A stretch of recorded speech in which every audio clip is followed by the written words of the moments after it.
Welcome to the Engerati studio. We are located at the Asian Utility Week, and we're privileged today to have with us Mr. Orville Lazaro, and he is from Davao Light. How are you enjoying the conference so far? We enjoyed a lot because we've seen a lot of new technologies, Yeah. a lot of ideas. Yeah. So as some of these ideas and probably technologies we're going to adopt in our company. Right, right. We were talking just now about you've got a major generation issue in your country, and we were talking about expanding that mix of generation. Yep. What is the current situation in the country, and what are your plans? Okay. Before that, I'll be talking a bit of what Davao City is. Yes. Okay. So, if you're going to look at the Philippines, Yeah. it's around 11 gigawatt of power, but then 8 gigawatt, which is probably 70% of the whole supply, is in Luzon, because Philippines is composed of three big islands. Yeah. The Visayas shares something like 13%, Right. and Mindanao shares something like 13%, same with the Visayas. So in Mindanao, we're having a total demand of 1.4 gigawatt. And out of that 1.4 gigawatt, 25% is Davao Light. So, but then if you're going to look at the whole scenario in Mindanao, Davao, which is part of the southeastern Mindanao, it is where the load is coming from. It is the high growth areas. So it comprises 40% of the whole Mindanao. But then probably the 80% of the power comes from the other side of the Mindanao. So probably there's some imbalance. Right. Okay. Right. So Davao Light does have around 300,000 customers. 90% of that is more likely residential. Right. A few percent is industrial, and probably 13 to 15% is commercial, small commercial customers. So currently we're just having some power situation, not just currently, but probably it's already around three or 5 years ago. Well, in fact, we have a sort of roadshow telling the major cities in Mindanao that this crisis are coming. But then during the time, probably only a few people believe in us until it happens. So was this a part of an energy efficiency strategy that you had in place? So while you're sorting out the generation situation, you were trying to get people to use their energy a bit smarter and just be more efficient with their energy use? Yes, actually it's part of our campaign plan. Yeah. Because the demand is really something we are not in control, because we are just a distribution utility. So in the absence of power, all we need to do is just to tell the people to use the energy efficiently. Yeah. But of course, there are two solutions there. The supply side, which is lacking, and probably the demand side, which we need to control in order just to maximize the existing supply capacity. Can we talk about the supply side first? We were discussing hydro, which is the majority of your generation. Yeah. The percentage of that was? For Dole Mindanao, if you're going to look at it, 45% is hydro. Right, okay. And probably 15% is coal. Right. And 32 to 35% most likely is diesel. Right.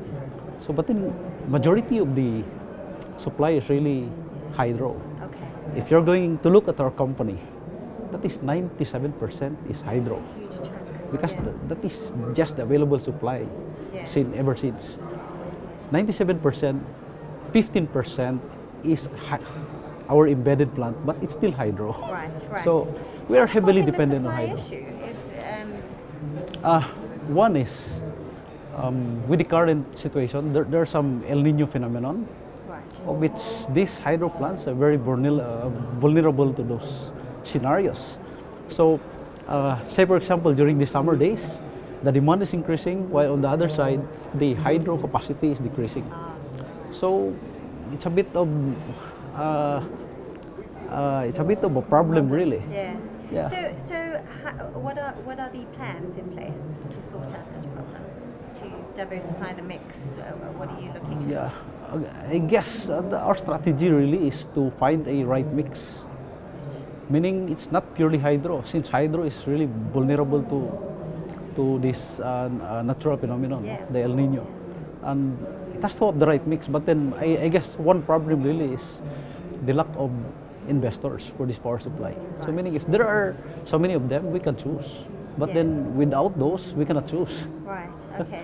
Other than that, these hydro plants, other than being hydro, Yeah. they're aging plants. Okay. They're probably more than 30 years. Right. And then even currently, they're having some maintenance issues. Right. Then I guess the other thing is, as what I have said, these are not strategically located. Yeah. While the biggest supply, 80%, is on the other side, Yeah. 40% of the load is on the other side. So we have to have a long transmission line to do that. Yeah. Yeah. Yeah. And So again, it's this long infrastructure. transmission line again will be vulnerable to natural calamities. Right. Davao before we were saying that it's a typhoon free, but now not anymore. Right, things are climate is certainly changing. All right. We were talking about solar. Is that something that the company is looking at? Solar generation, wind generation? Yes, of course. We have to have ourselves ready with the solar, because eventually there will be solar. There will be eventually this residential or this some other companies we may go into solar, and Yeah. this is something we cannot. We will have to anticipate. What we can do is just we'll have ourselves ready for the solar. Yeah, yeah. And And probably- how are you going to do that? Are you going to go into perhaps selling these panels or installing them, or how do you think your company is going to get involved in this? Our company is a distribution company, Yeah. so by law we are not allowed to invest on those supply side. So there are some other companies that will do that, and we'll just take advantage of those. Okay, all right. Yeah, all right. but then any additions, as long as it's supply, it's okay with us. Yeah, all right. What is your strategy going forward with regards to risk management? Well, What one plan is is in place at the moment? since we lack the power supply, this is really our big concern with the Yeah. impact. Based on our assumptions, it will really hurt the company. Yeah. But then for this year, there are probably around 400 megawatt plants, new plants that are coming in. Okay. So good for us, because the old hydro plants, aging plants, will be replenished by these new plants. Are these new hydro plants that you're talking about? No, these are coal plant. Oh, coal plants. 150 Okay. megawatt. Then there's another one which is 100 megawatt that is coming in. There's another 150. Well, good for us. Yeah.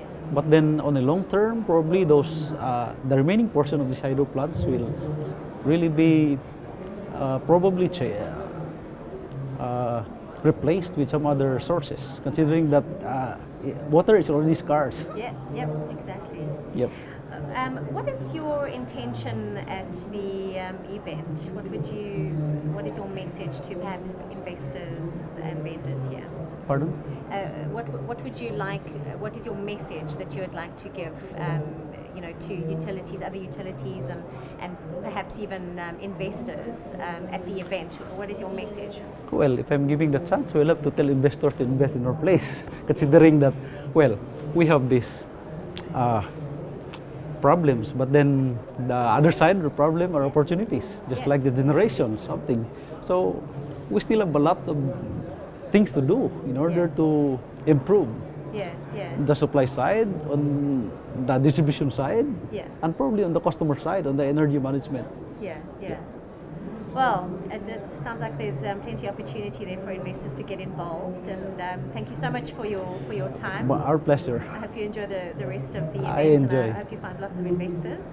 My pleasure to be here with you. And to our viewers, thank you so much for joining us. I hope you enjoyed the interview as much as I did. And there are other videos for you to have a look at, all interviews with other utilities and vendors. Thank you for joining us.